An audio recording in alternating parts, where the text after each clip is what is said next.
Housing is a basic need and it's an indicator of our social and economic progress. More importantly, it's critical to Ireland's competitiveness and it goes across all areas of the economy.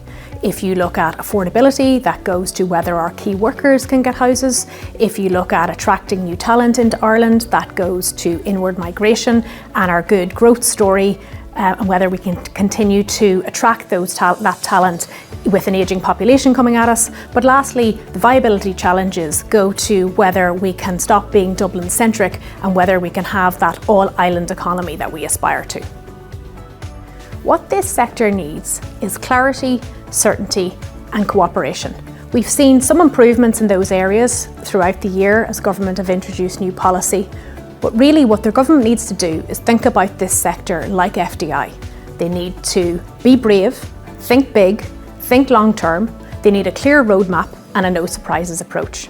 And we think that tax policy has a role to play, and this budget 2026 gives the government the platform to do that. Unfortunately, there's no silver bullet to solve the housing crisis. We're going to need lots of small tweaks, and we think they're needed across three areas. Firstly, simplification and reform. The rental regime has become too complicated. It's driving landlords out of the regime. We need to make it simpler for people to be a landlord. We also need changes in the stamp duty regime and the residential zone land tax regime. Secondly, we need to keep the good bits of what we have. There's been positive changes over the last few years on help to buy, on stamp duty rebates, on rent credits and mortgage interest relief. We want to see those extended.